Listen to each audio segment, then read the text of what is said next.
Festival Créole.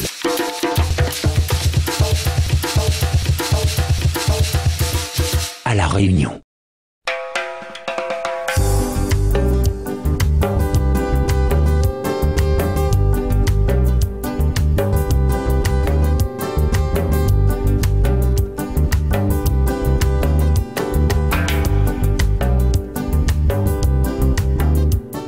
Jean-Jacques Magdelaine, famille plantaire de géranium. Ça fait, moi-même, je suis la 3e génération à faire des huiles essentielles. Ça fait mon grand-père qui fait géranium, mon papa qui fait géranium.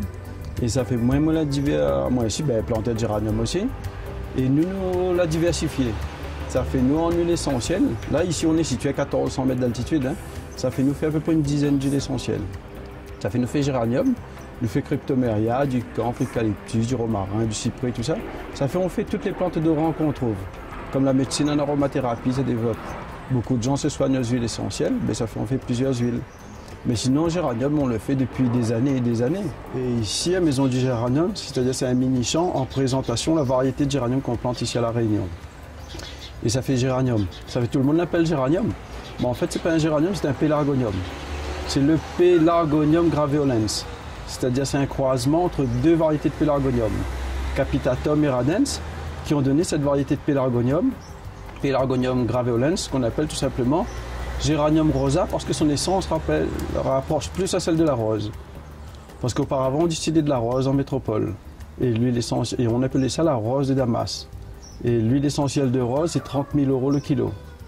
Et comme l'huile essentielle de rose était tellement chère, ça fait les parfumés, ils ont essayé de trouver une plante qui donne une huile essentielle qui rapproche plus à celle de la rose. Et ils ont découvert cette variété de géranium-là. Et c'est pour ça qu'on l'appelle géranium rosa.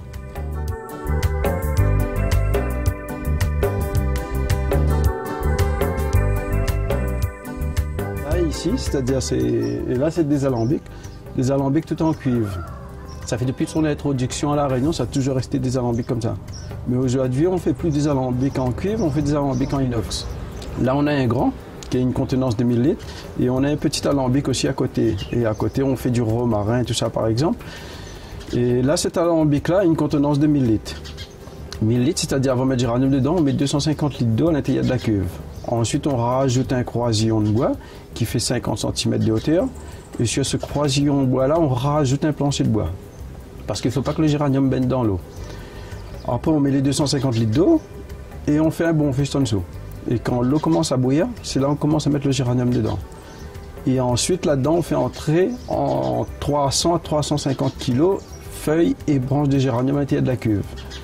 Une fois qu'on a mis les 300-350 kg, on prend le fumier de géranium, on fait un joint tout autour du cercle. Et ensuite, on rajoute le couvert. On rajoute le couvert et on bloque bien avec 4 serre-joints, comme ça il n'y a pas de fuite. Parce que s'il y a des fuites, l'eau et l'huile, ça va partir de la forêt derrière. Après, c'est-à-dire là-dessous, comme il y a un bon feu, la vapeur d'eau passe entre la masse végétale qui entraîne l'huile essentielle, ça monte sous forme de vapeur. Et arrivé dans le réfrigérant, ça fait la condensation. Ça fait la vapeur d'eau devient liquide, devient l'hydrolat, et la vapeur d'huile devient l'huile verte. Et ça fait les deux liquides, tombent dans l'entonnoir, et l'essentiel, l'essentiel c'est une bouteille qu'on a cassé le fond. Ça fait les deux liquides arrivent dans le vase. L'huile, comme elle est plus légère, elle monte dans la bouteille. Et le trop plein d'eau, ça va dans un seau devant. Et après, quand la cuite ça fait une cuite de géranium.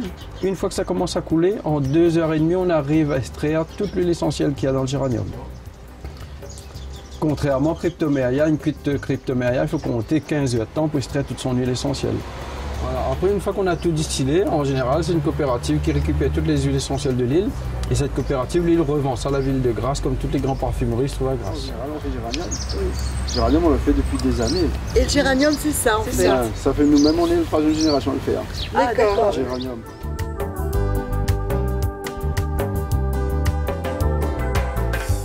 Voilà. Et la variété de géranium qu'on plante ici à La Réunion, c'est-à-dire les originaires d'Afrique du Sud.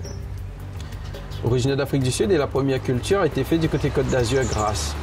Ça fait le géranium, ça fleurit, mais comme c'est une hybride, c'est-à-dire ça ne fructifie pas, ça ne donne pas de graines, ça fait la multiplication, se fait uniquement par bouture.